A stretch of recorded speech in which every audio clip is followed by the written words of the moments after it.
Hello there, Lester Yanovich here for another edition of Wednesday's Wonders. Today's wonder occurred to me, well, just a few moments ago, as a matter of fact. I was sitting here having a nice cup of coffee and all, just relaxing, waiting for my lovely wife, Chili Pepper, to come home, and, well, the telephone rang. I thought to myself, well, somebody wants to talk to me. Oh, well, quite nice, I'm in the mood to talk. Well, when I answered the phone, unfortunately, it was one of those dreaded, pesky little telesolicitors. Yes, telling me or trying to tell me that I needed to buy something I didn't even know I needed. For example, this particular telesolicitor, he told me that his company had ridden by my house and had noticed that I had weeds in my lawn. Oh my, something must be done about that. Something must be done right away. Well, you see, this is a local company, and they've called me for the past 5 or 6 years, once or twice in the early spring, to tell me that I have weeds in my lawn. Every year I say the same thing. Well, you know, thank you, but no thank you, because I, for one, believe that, well, if the weed is green, then green is grass. So I have a nice lawn, and I'm quite fine with that. However, it made me think. I have tried everything to stop these telesolicitations that come on the phone. I mean, I've done everything that everybody else has done. For example, I've, for one, just not answered the telephone, but of course they call back. 2, I've answered the phone and hung up abruptly. Well, what do? They call back. But I got crafty. I learned how to block that telephone number so they could never call me again. Well, guess what? They have a lot of telephone numbers, and they just call from one of the other ones and call me back. So, made me wonder. So today's wonder is, I wonder what is the best strategy that we can come up with to eradicate telesolicitation over the telephone. I guess that goes without saying, it's on the telephone because it's telesolicitation. Anyway, without that, that's today's wonder. But now, I'm going to sit down and try to think about this to come up with a different strategy. And I hope that in the meantime, you'll do the same, and perhaps together we can all come up with a good plan to try to eradicate telesolicitors from calling us at home when we're trying to relax. So give me just a few moments.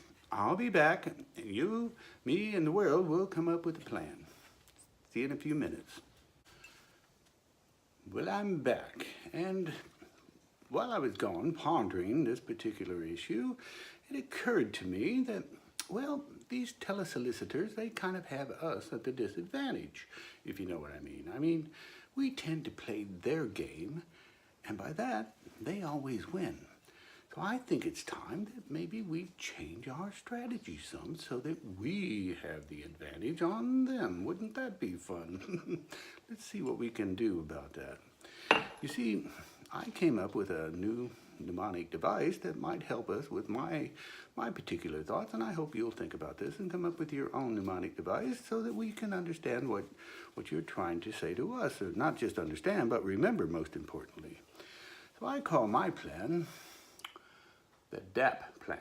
That's right, D-A-P, the DAP plan. You see, our new goal is to get them to hang up on us. There's nothing more pleasurable than having a telesolicitor talking, and then all of a sudden you hear what we used to call click buzz. Now, of course, it's just silence. But that silence can be golden now, can't it? So let's try to find a way that we can get them to hang up on us. And with the DAP plan, well, let's just say the first one I call it disruptive engagement. D for disruptive engagement. That's correct, because if we use what we have as a disability, whether it be real or make-believe, if we have a disability, maybe we can use that disability to our advantage with these little telesolicitors. So with that, for example, with my previous scenario, I thought, wouldn't it be nice if all of a sudden I was hard of hearing? So when they call and I see that it's one of them, I start off with a hearty, hello, hello, who is this? Well, speak up, I can't understand what you're saying. Weeds? I don't smoke weed. What are you talking about? Uh-huh. Speak up, Mike. Speak up. I can't understand you. In my yard? I don't grow weed in my yard. Who is this? Where are you from? I might call the local law just to report you calling me about these kinds of things. Now just imagine how long it would take for that person to speak up and talk loud and all of that, and all the people around his little cubicle are just giggling and laughing and thinking, ooh, he got to go on over there. That's one way. I mean, there's plenty of little disabilities one can come up with. I mean, be a moron sometime. Listen to them and just keep asking stupid, dumb-ass questions. See how long it takes them to go click buzz. So that's the D in the DAP program, or the DAP plan, as I like to say. The A stands for active engagement. Yes. This is a good one because this is one where, well, it's going to take a little time, but you could be quite amused while you do it because you know what you're doing. So you would have to listen to their spiel. So let this person in this previous example tell you all about the wonders of their business and what they can do for you, and the types of pixie dust that they can lay out and get rid of all of those little damaging little weeds in your lawn and such. And when they're finished with their little spiel, then turn it around and ask your own questions. I, for example, thought, well, maybe I could ask like, well, may I ask you a question or a few questions, please? And when he says yes, of course, do you like your job? Well, of course, he'll say, well, yes, of course I do. Then say something like, well, how much do they pay you? Well, you're likely not going to get an answer to that, but then you just say something like, well, you see, I'm unemployed right now and I don't have any money. But I was thinking that perhaps I could get a job doing what you do because, well, I don't know anything about weeds, of course, but I can talk on the telephone. I mean, quite frankly, any moron can talk on the telephone, and my wife tells me all the time that I'm a people person. So where can I apply for this job that you have? It seems quite fascinating to me. And just keep engaging and engaging until finally, click buzz or that beautiful sound of silence. So that's the A in our DAP plan. The P stands for the power of the pen. Yes, now, I'm not talking about writing some silly letter to them and complaints about their calls and such because, you know, they're just going to laugh at it and throw it in the trash. Well, we can't have that now, can we? But we do have the power of the pen.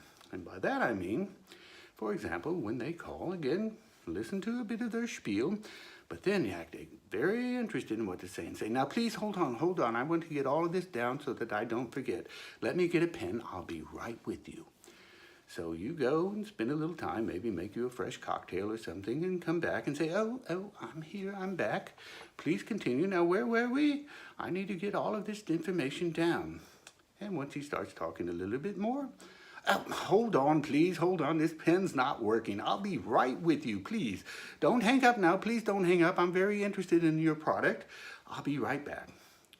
Then just set your little telephone down and wait to listen. See how long it takes for him to go click buzz or to see that little sign of silence, that beautiful sign of silence.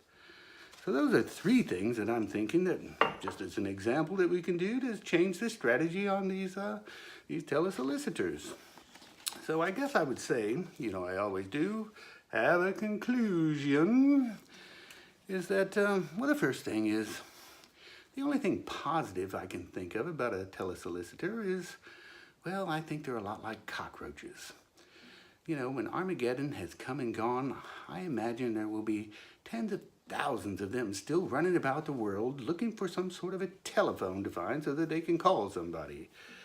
But until then, I think it's safe to say that they call us and they waste a lot of our time while we're trying to relax and enjoy ourselves. So I think it's only fair that we, on the other hand, try to find a way to waste a lot of their time while they're actually trying to make a living.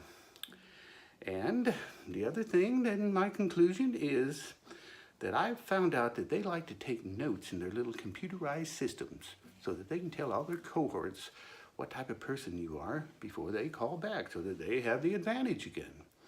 So our goal is to make sure that we get the golden globe of notes in their system. And that would be something similar to, let's say, a great big bold red capitalized statement that just says, he's a frickin' asshole. With that, I think we've earned our rewards now, haven't we? So before I go, I am going to put a little tag underneath this of a outtake, a very short outtake of one of my previous wonders that I find quite apropos to the discussions we've had today.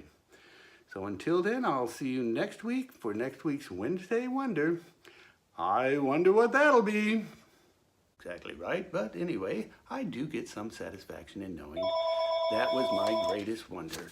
And I'll be goddamn, that's a fucking telephone.